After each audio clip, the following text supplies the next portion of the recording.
Hello, my name is Oliver Forster and I am Vice Principal for Teaching and Curriculum.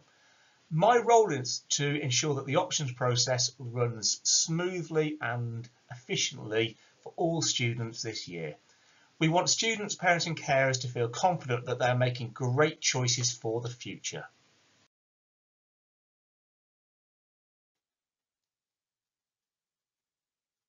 All students study GCSE English Language and Literature, GCSE Maths, GCSE Science, which is equivalent to 2 GCSEs, PSHE or Personal, Social and Health Education and Core RE and Core Physical Education.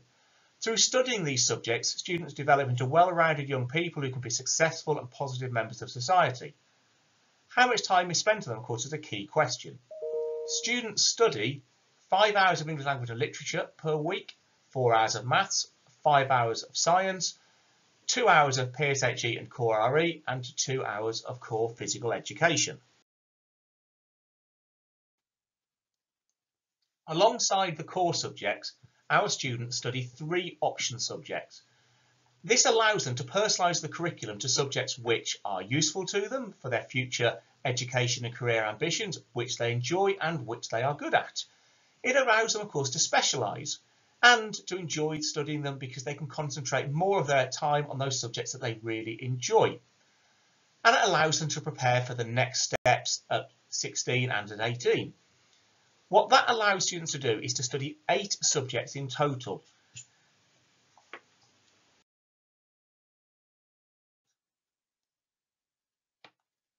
The English Baccalaureate is a set of subjects at GCSE level that keep young people's options open.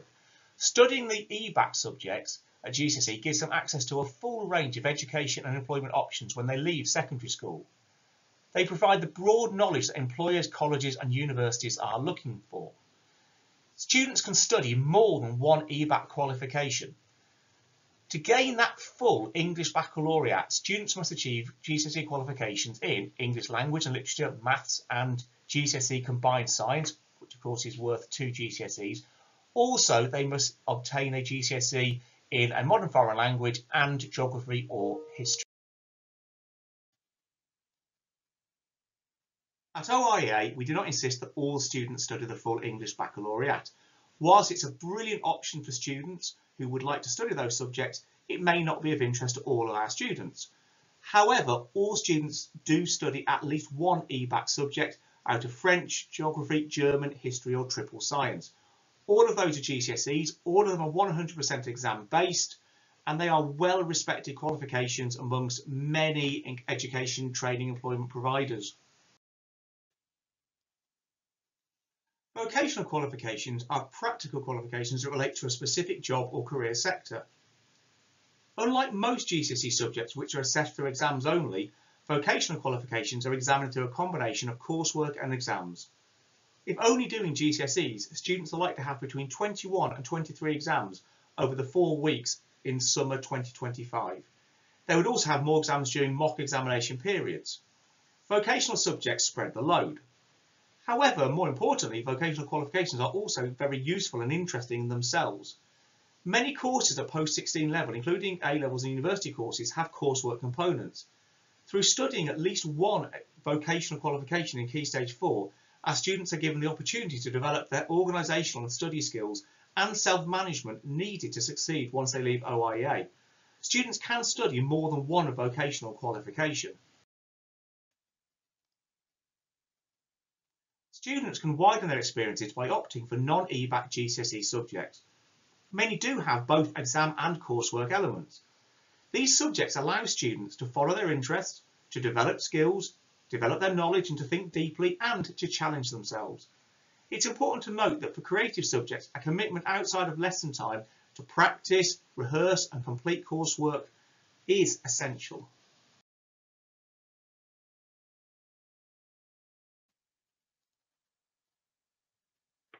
In the past, options blocks were pre-populated. In other words, we chose what the option blocks were and students had to fit their choices around those. This year we are doing a different process. Students will all pick their top 3 subjects in order, so 1, 2, 3. They will have to pick at least one EBACC subject in the top 3. They will then also pick 3 reserve subjects. We will then use that information to try and create option blocks which facilitate the most students we can have having their top 3 subject choices.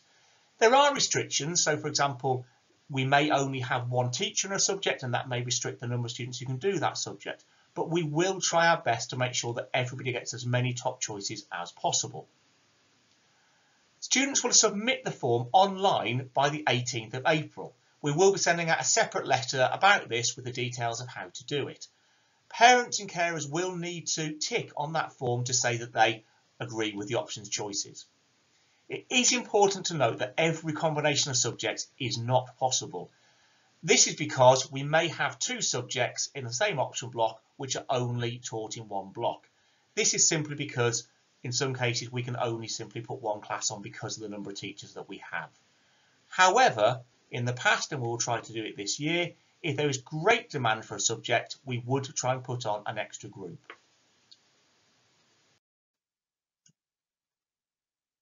Where possible, we will try and give every student their top choice.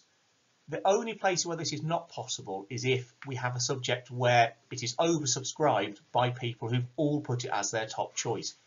If that was the case, we will go back and speak to those students and see if there are any alternatives for that, but we can't guarantee 100% that students will all get their top choice.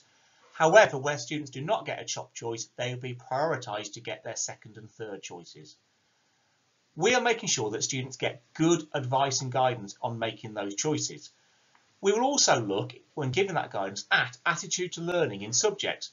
Sometimes, for example, we will get a student put a top choice in a subject where they haven't previously shown a huge amount of enjoyment in it, in which case we would have that conversation with them as to whether that was a good top choice or not. It may be, but we would want to discuss it.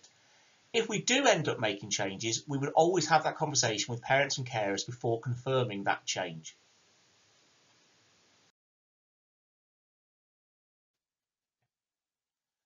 A small number of students are very clear in Year 9 what they would like to do with their future career, and therefore will pick subjects that lead directly into that. However, we accept that most Year 9 students will not know for certain what they want to do, and therefore you think, well, how will I pick my subject in that case? Our advice is, first of all, focus on your strengths and interests. Pick subjects which you previously enjoyed, that you previously had success in.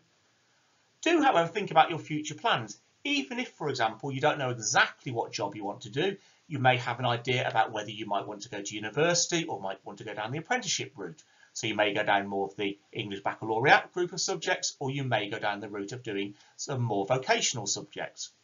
Also, think really carefully about how subjects are assessed. Some people love exams, they do really well in them and thrive in them. Other people, it's not their favourite thing. Similarly with coursework, some people really like coursework, they enjoy working over a long and extended period of time on something. For other people, it's not what they enjoy. So that's a really key thing to think about. Very importantly, don't pick it based on what your friends are doing. They may have very different interests and skills to you. And please don't pick it based on your favourite teachers. Teachers do come and go. They may not have your class next year, so it isn't a guarantee that you will get them. It is, of course, absolutely vital that our students get great quality advice and guidance when making options choices. To get this process started, all Year 9 students will have an interview with a member of the senior leadership team. Some students and parents may also have some specific questions about SEND. Mrs. Marriott is the go-to person for that. Please call her, email her, and she will get back to you with any queries that you have. Mrs. Clark, our head of Year 9, will also be there on hand to help and will give advice and guidance and try and deal with any worries and concerns that young people may have. Of course, parents and carers have got such an important role in this process as well. You know your sons and daughters the best, and you may well know what their interests are and what they've enjoyed and what they haven't enjoyed in the past, and can give that guidance as well. Class teachers can be a great source of information. They will know what your son and daughter's interests are and what their strengths are and where they might thrive within particular subjects. Also, subject leaders can help with this, and if you've got any queries about a particular subject, please do talk to them. You can also watch the videos on our website that the subject leaders have created about their subjects. Mrs. Pape is in charge of careers in school, and if you've got any specific questions about careers, please email or phone her and she will give you as much guidance as she can. Finally, once the options process has been completed and every student has opted for their subjects, myself and Mr. Lockhart will go through all those option choices, and where it is necessary, we will re-interview students and also talk to parents and carers if any changes are needed in those options choices. Here is an outline of the timeline for the options process. Students have already experienced taster sessions in many subjects with more to come, and that will give them a lot of information about what a typical lesson is like and whether they would want to have similar lessons 3 times a week in Year 10 and in Year 11. Of course, students, as mentioned previously, are also having the meetings with the senior leadership team to discuss their preferred. The final date for submission of options forms, as it says here, is Tuesday the 18th of April.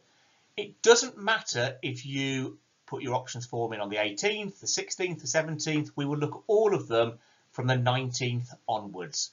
However, if you do put a form in late, it may mean that students who got forms in on time do get priority. The forms are going to be done online. This is different to what it says in the options booklet. We will be sending you out a letter explaining how the options process works, but quite simply, you'll be asked to opt for 3 subjects as your first, second and third choice. One of those must be an EBACC subject, and then 3 reserve subjects, again in a first, second and third order.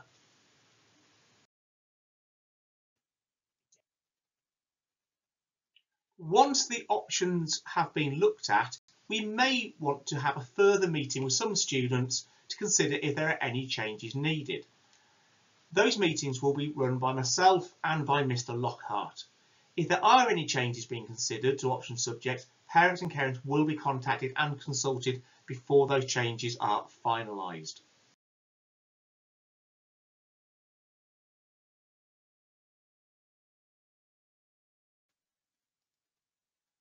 All of the information in this presentation is also available in the Year 9 options booklet. This is available online on our website, but also all students will be given a paper copy. Spare copies will be available at school reception. If you have any queries about the process at any point, please feel free to email me at oforster@oiea.co.uk and I will get back to you. Thank you and goodbye.